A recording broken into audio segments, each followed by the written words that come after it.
probably want the clicker too.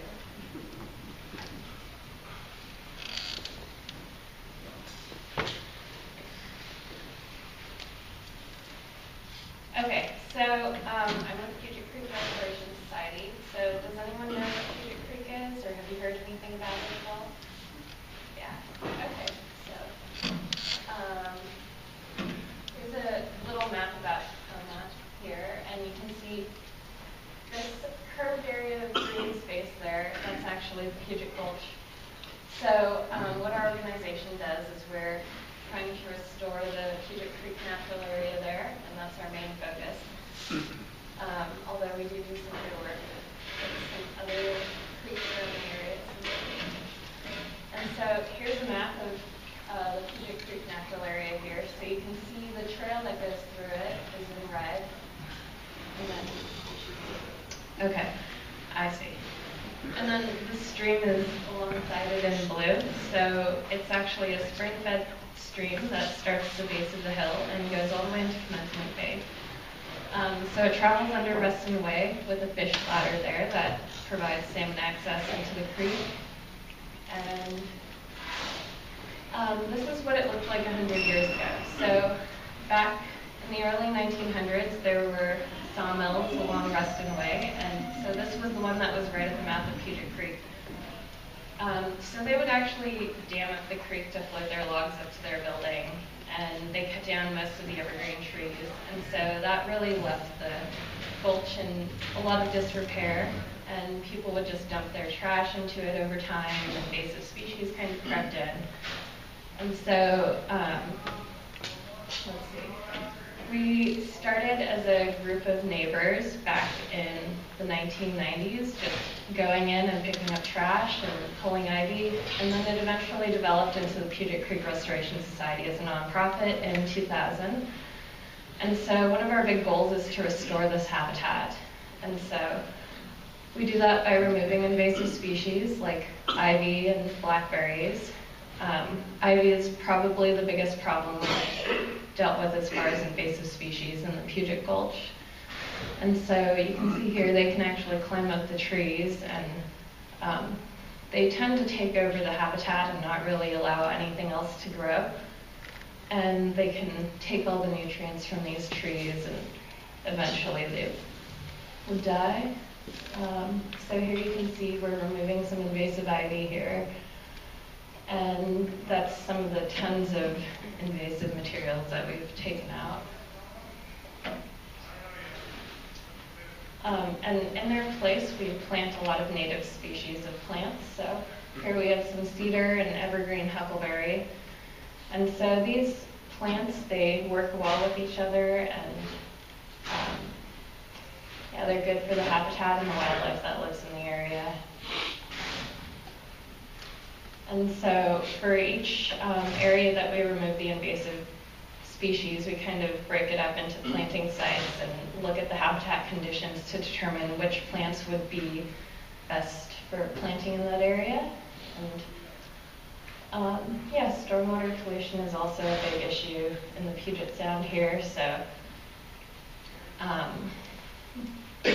a lot of the rainwater that comes down around here, it washes all the pollutants from our streets and sidewalks and yards into the water bodies. And so that's actually one of the biggest issues of pollution in the Puget Sound.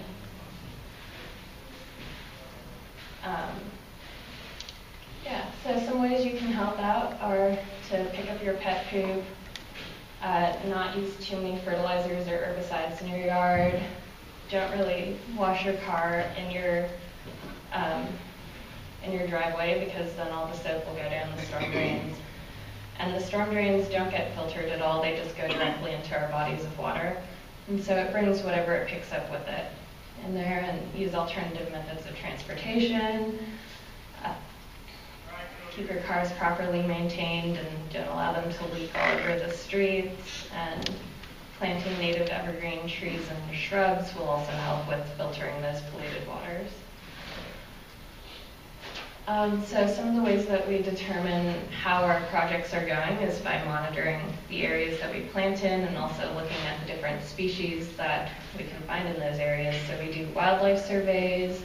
Here we're actually looking at a sample we took from the stream for macroinvertebrates, which are tiny aquatic insects, and that's important for salmon habitat.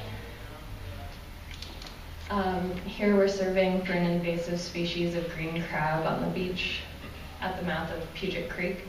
And so our hope is that we don't find these invasive species, but we do these surveys just so that we know the changing conditions over the years, and we would know if we do find them, how they would kind of affect things differently than the way they have been in the past.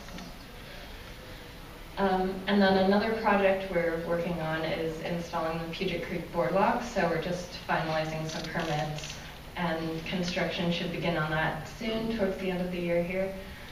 And that'll open up access to more of the habitat while also keeping people on the trails and not letting them trample all over our newly planted plants. So here we're trying to restore salmon runs as well. So historically, salmon did run up Puget Creek, and with the sawmill at the mouth of it, it kind of blocked off salmon passage. And so salmon, they spend the first part of their life in freshwater before going out to sea, and then they return as adults towards the end of their life to spawn in that stream they were born in. So we've been improving the habitat to allow salmon to use the stream better by, we installed the fish ladder in the fishway back in early 2000, and increasing the pool to riffle ratio. That's something that salmon like in their habitat.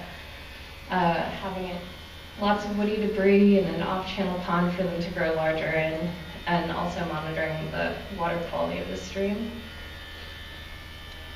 And we've also been working with the Puyallup tribe to place eggs in the stream. So here you can see an artificial red, which is what salmon would bury their eggs in when they come upstream to spawn. And so every year we place some eggs in the stream, and we hope that they will grow up and come back naturally as adults to spawn on their own. So we've seen salmon come back about 8 of the past 16 years that we've been surveying. So we just hope that our continued efforts will increase the amount and numbers that we see coming back, as well as make it more of an annual basis. Here, we also worked with some Tacoma Community College students to raise classroom salmon. So their biology class raised these coho salmon in their classroom from eggs, and then in April they released them into Puget Creek. So it was a big Earth Day event, and they brought all their board members and families along with them to go and release these little salmon. And here you can see our off-channel pond where they're releasing the rest of them. So I know they're planning on doing this again this year, so hopefully we'll have some more salmon coming back because of these efforts. And then some of our programs. We work with a lot of volunteers, so most of our projects are done by volunteers, such as planting, monitoring. And so we have community restoration events that happen on the second Saturday of each month. And so that's open to everyone to just come out and help out a little bit. It happens from 9 to 12, and we just ask that you send us an email to get involved with that. You guys can organize a group restoration event and bring together some, well, you guys could do it as a Rotary club or work with your coworkers and come out and do a volunteer event, or you can just volunteer individually with us. We work with all sorts of groups. This is some UPS students that were out for a Puget Sound Gives Back Day. And then we also work with a lot of interns, high school and up. And so this builds relevant job skills, and they get to work in the habitat, as well as in the office, working on grants and reports. and a lot of outreach and education also takes place. And we have Saturday seminars every first Saturday of the month that brings in speakers from different areas of expertise so they can talk about their topics with the students. So this is our education program for 4th and 5th grade students. It's called Watershed Adventures. And so this takes students out into the habitat to learn about different elements that make a good habitat and determine whether Puget Creek would have good habitat for salmon or not. So they go out and make hypotheses, and then they take measurements, and they're able to look at the data later on. So we just finished up a series with the 4th and 5th graders from the Boys and Girls Club. They were out the past couple weekends. And so we try to make it fun for them, something outside of their normal classroom learning, and teach them a little bit more about what it takes to be a scientist. So some ways you can get involved are you can become a member, you can make a donation, you can volunteer with us. We have all sorts of roles. You can join the board of directors and help us out with our different committees. And that's about it.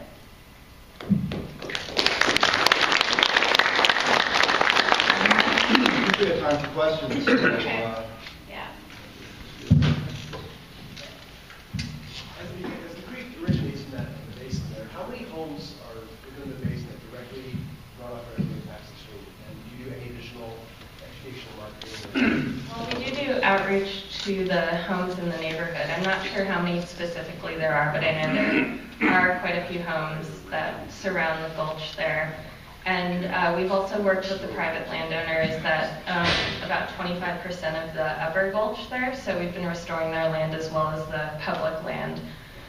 So the same thing that we do in general is remove the invasive species like the ivy and the blackberries, and then we develop a planting plan for their particular plot of land, and then through grants that usually funds the plants that we buy, and we're able to plant their land, and hopefully over time they'll be able to say that it's a wildlife habitat with the native plants there.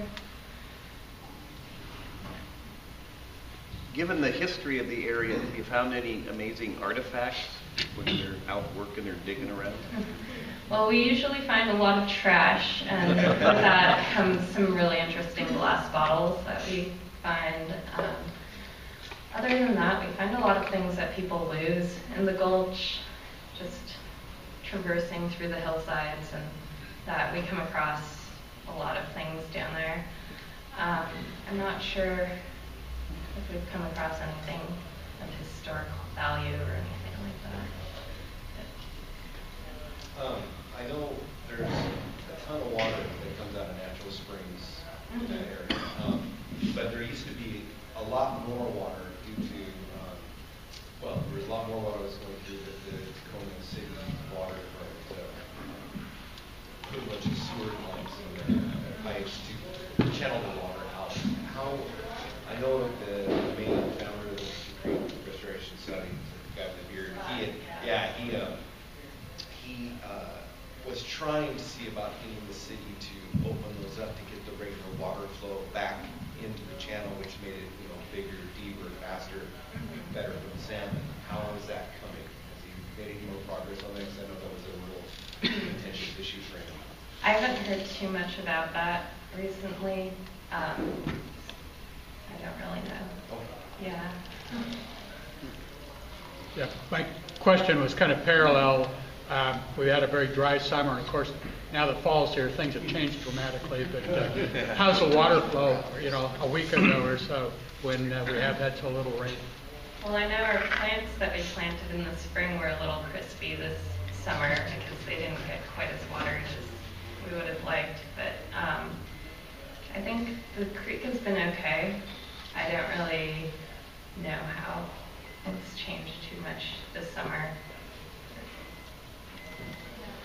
You see deer in the north end from time to time. Do you see more of them there the more work you do, or, I mean, Sorry, what was that first word? Deer. deer, Oh, as in, yeah. Yeah, so we see quite a bit of deer in the creek area. There's been times where I'm just sitting in the picnic area and there will be a family of like 4 deers that just come by eating the plants. And we have this big guy that we've seen a few times. I think he has like 3 or 4 horns, antlers. Yeah. So I volunteer at the Des Moines Creek up in King County. I know everybody loves Tacoma, but I live in there. And we had more salmon this year. Did you guys get more salmon? Well, we hope. We haven't begun our salmon surveys yet. We usually begin that October 1st, and it goes through January, where we go out and we'll survey the creek area every 3 days to see whether we can find any salmon that may have come up to spawn. So hopefully we'll see some this year. I don't really know what to expect yet. Yeah. So, to answer Rod's question a little bit, I live about 2 minutes away from the creek, and I probably have about 6 or 7 deer I see on a daily basis, all of which are very eager to let me know their presence by jumping across my driveway, but that's another story. Like I said, I live very, very close to it, so I've walked it probably 100-ish times in the last 15 years, and the transformation from the late 90s to today is absolutely stunning. So you guys do a tremendous job out there. It's incredibly walkable. It's absolutely beautiful, especially underneath the Proctor Bridge. That is so much better than it used to be, and it's just nice to see it all slowly transform. Just going to swing there. I also walked it on 4th of July going down to the waterfront. I wanted to find an easy way to get down there, so I looked out and walked over there. That bridge, if you leave that bridge and you go down the bridge there, it's really cool. But Yeah. I haven't been down there for a long time, so it's really nice job. It's really nice walkable path all the way down. You don't realize how big an incline when you come down and walking Yeah. down. It's quite great back up. That's a tall bridge, you know, Yeah. it's a tall bridge. Yeah, it is tall. So it's interesting. I'm from Jewel, so please tell me, where does this creek start?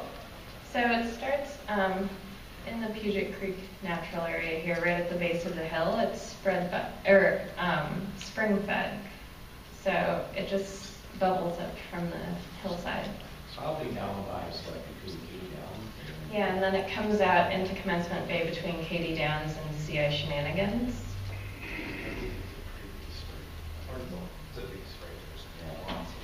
Yeah. What's the street where the farthest end over here is? Monroe. Oh, yeah, Monroe.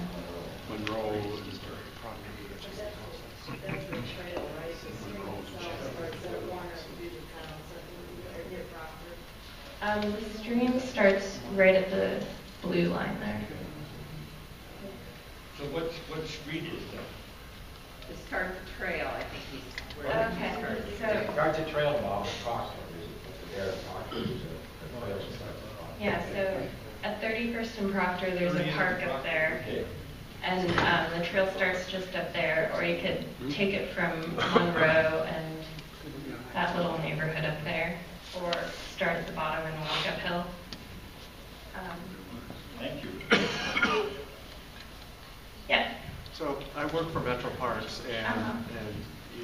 Puget Creek Restoration Society is one of our partner organizations, and we really appreciate the partnership. You do a wonderful job. One of our many groups at several of our parks that do this type of restoration, although Puget Creek Restoration Society is one of the biggest and most active in all of our Metro Park systems. So thank you for the great work. I happen to live just a few blocks away from Puget Creek and run down the trail all the time.